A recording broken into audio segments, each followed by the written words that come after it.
Linear equation in one variables chapter 2.3 का है और क्वेश्चन नंबर 8 जो हम सॉल्व करने जा रहे हैं। Solve and check result 2/3 + 1 = 7x/15 + 3।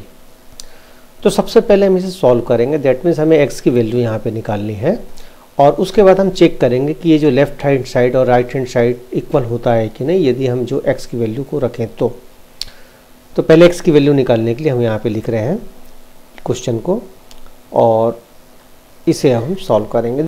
अब हमें इसे सॉल्व करना है तो सिंपल और अच्छा मेथड देखिए मेरे अकॉर्डिंग यही है कि डिनोमिनेटर जो भी है उनका हम एलसीएम निकाल लें और उस एलसीएम को हर टर्म के साथ मल्टीप्लाई कर दें। यहाँ 4 टर्म है, ये है पहला, दूसरा, तीसरा और ये चौथा टर्म्स है। तो इनका एलसीएम क्या होगा, 3 और 15 का एलसीएम निकालें तो 15 होगा। अब अगर हम 15 का मल्टीप्लाई सभी टर्म में करते हैं तो देखिए यहाँ हमें क्या फ़ायदा होने जा रहा है कि ये 2x तो एज इट इज रहेगा, लेकिन 3 जो है डिनोमिनेटर वो हट जाएगा, क्योंकि 15 यहाँ अगर मल्टीप्लाई आप करते हैं तो 15 और ये 3 दैट मीन्स ये 5 टाइम चला जाएगा।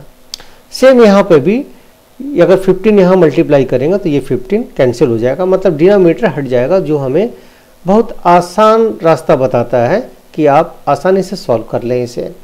तो यहाँ पर हम फिलहाल लिख रहे हैं multiplying both side by 15 we obtain. उसके बाद हमें जो मिल रहा है वो 15 × 2x/3 और यहाँ पर +1 × 15 लिखे या डायरेक्ट हम 15 भी लिख सकते हैं। तो 15 × हमने यहाँ पे 1 लिखा और इक्वल टू अगेन इस टर्म में भी 15 का मल्टीप्लाई करना है तो हमने मल्टीप्लाई किया, हमें यहाँ मिला 7x/15, यानी ये वाला एज इट इज हमने लिया।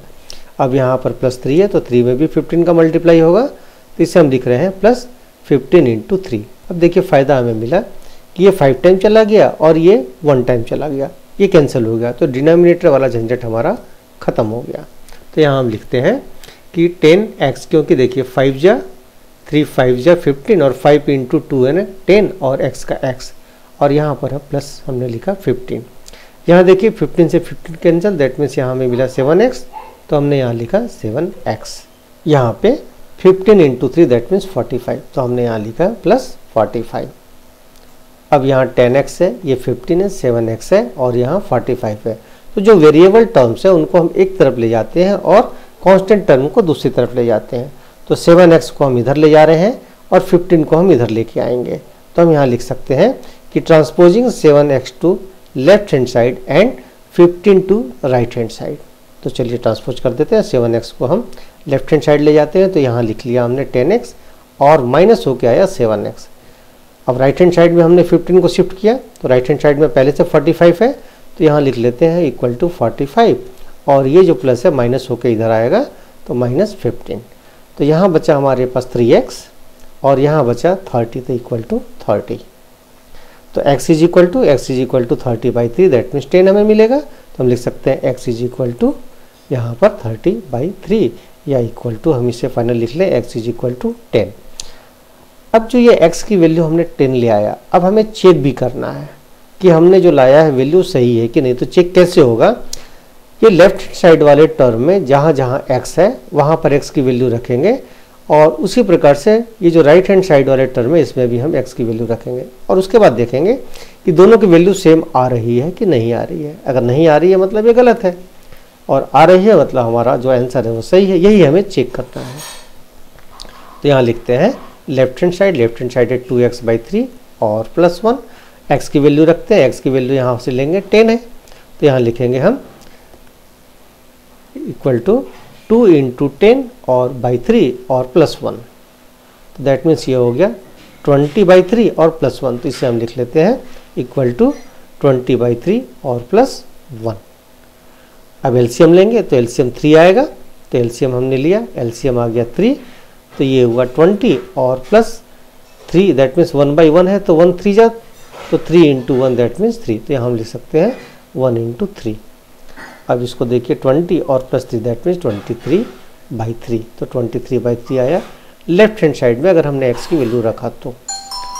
अब राइट हैंड साइड में हम रखते हैं, तो राइट हैंड साइड हमारे पास है 7x/15 और +3, तो x की वैल्यू हम रखने जा रहे हैं, तो ये हो जाएगा 7 × 10, क्योंकि x की जगह हमने 10 लिया और ये 15, ये +3, तो ये हो गया 70/50।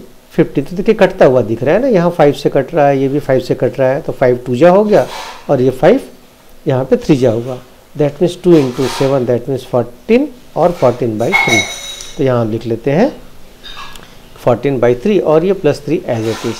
अब इसका अगर हम एलसीएम लेंगे तो एलसीएम हमें मिलेगा 3 और ये 14 एज इट इज रहेगा। और यहाँ पर देखिए 3 है, यहाँ 3/1 है, दैट मीन्स 1 3 जा 3, तो 3 × 3 दैट मीन्स 9। तो यहाँ लिखेंगे 3 × 3 और ये इक्वल टू हो जाएगा 23/3, क्योंकि 14 + 9 = 23 और डिवाइड बाई 3 है तो डिवाइड बाई 3। इसका मतलब है कि लेफ्ट हैंड साइड में हमें मिला 23/3 और राइट हैंड साइड में भी हमें 23/3 मिला। इस प्रकार से हम कह सकते हैं कि left hand side is equal to right hand side, मतलब हमने चेक किया रिजल्ट को। तो फाइनली हम कह सकते हैं कि hence the result obtain above is correct.